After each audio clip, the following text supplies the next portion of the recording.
देखिए, इनफैक्ट जो पिछली सरकार थी भाजपा की, माननीय ठाकुर जयराम जी की, जिस प्रकार से लास्ट के 8-9 महीनों में 900 के करीब संस्थान खोलने की घोषणाएं की गई।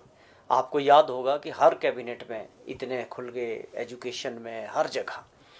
उसको लेके जैसे ही सरकार बदली और नई सरकार के मुख्यमंत्री बने ठाकुर सुखविंदर सिंह सुक्खू जी, और उस बात को देखा गया कि कितने बड़े स्तर पे, अब हैरानी होगी कि उसके लिए बजट का प्रावधान नहीं था, उसके लिए इंफ्रास्ट्रक्चर का कोई प्रावधान नहीं था, या स्टाफ की कोई भर्ती नहीं थी, टीचर्स की या किसी भी तरह की। आपने क्या किया कि केवल वोट राजनीति के लिए जो फैसले किए गए थे वो दुर्भाग्यपूर्ण थे और वो गलत थे। गलत फैसलों को बदलने का जो काम है वो मुख्यमंत्री जी ने किया और उनको जो है डीनोटिफाई किया। लेकिन एक बात साथ में कही है कि जहाँ पर ज़रूरी होगा विकास की दृष्टि से उसको हम रिव्यू करेंगे और दोबारा से नोटिफाई करेंगे, लेकिन वो होना चाहिए मेरिट पे और उस इलाके के क्षेत्र के विकास के लिए ज़रूरी होना चाहिए। लेकिन पिछली सरकार की तरह से हम जो है केवल मात्र बिना प्रावधान के, बिना पैसे का प्रावधान किए कोई संस्थाएं कैसे चल सकती है। और आप 6-7 महीने में तकरीबन 3,000 करोड़ रुपए के ऊपर का जो बोझ प्रदेश की जनता पे डालने वाले थे, जिसके लिए आपने पैसे का कोई प्रावधान नहीं किया था, वो ऐसे फैसले थे जिनको हमारी सरकार ने और माननीय मुख्यमंत्री जी ने बदला है। लेकिन फिर भी संभावनाएं बनी हुई है कि जहां पर मेरिट पे होगा वहां इसको हम रिव्यू करेंगे।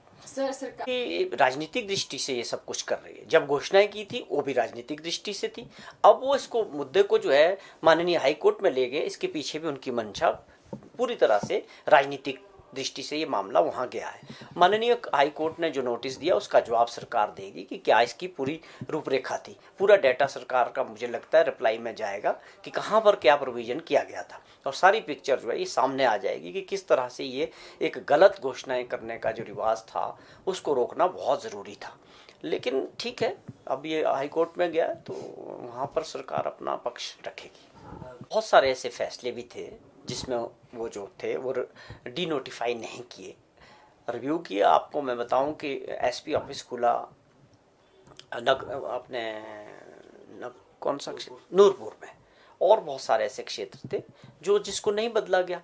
उसमें क्या कारण था कि वो जो ज़रूरत के हिसाब से सही फैसले थे उनको कंटिन्यू किया गया। इसलिए और बहुत सारे फैसले थे, जैसे आपने बिजली की जो घोषणाएं की थी, 125 यूनिट फ्री था, वो भी इस वक्त चुनाव के दौरान हुई थी। तो जो बदलने वाले थे जिसमें वास्तविकता पे ये मेरिट पे था कि कहाँ आपने घोषणाएं कर दी, उसका पैसे का प्रावधान नहीं है, इंफ्रास्ट्रक्चर नहीं है, तो ये इस तरह की घोषणाएं थी। लेकिन फिर भी इसको मेरिट के हिसाब से देखा जाएगा। देखिए, संभावनाएं बहुत जल्दी कैबिनेट का जो एक्सपेंशन है वो होना है। वैसे तो मुख्यमंत्री जी और डिप्टी चीफ मिनिस्टर ने ओथ ली है, लेकिन और सदस्य जो है बहुत जल्दी है प्राथमिकता के आधार पे माननीय मुख्यमंत्री जी दिल्ली में है, पार्टी हाईकमांड से अवश्य चर्चा कर रहे होंगे और संभावनाएं बनी हुई है। ऐसी भी है कि जल्दी जो है कैबिनेट का गठन हो जाएगा। देखिए, पहले भी माननीय मुख्यमंत्री जी के कोरोना कोविड होने की वजह से उसके बाद परिस्थितियां, माननीय गवर्नर साहब स्टेट से बाहर थे, फिर उन्होंने कहा कि हमारा सेशन था, वो सेशन कंप्लीट हो गया, 3 दिन का ओथ होनी थी या स्पीकर का चुनाव था। अब अगर आज कुछ डेवलपमेंट होते हैं तो संभावनाएं हैं, लेकिन उसके बाद मुझे जो जानकारी है कि माननीय गवर्नर साहब फिर से स्टेट से बाहर जाने वाले हैं, तो संभावनाएं देखते हैं कैसी रिपोर्ट आती है, क्या मुख्यमंत्री जी की कैसी मीटिंग्स हाईकमान के साथ रहती है, तो ये हमें थोड़ा सा इंतज़ार करना पड़ेगा। कल तक की अब इस बात पे अभी आप ये नहीं कह सकते हैं कि कोई फाइनल हुआ है।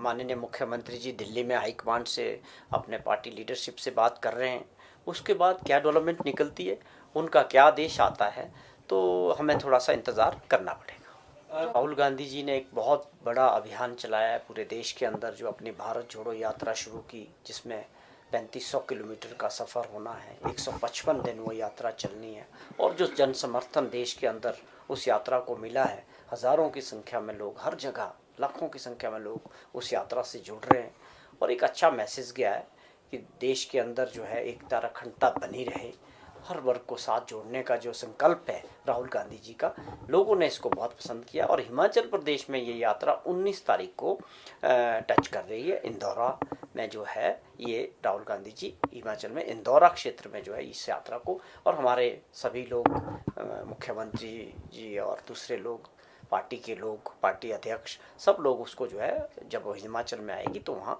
ज्वाइन करेंगे।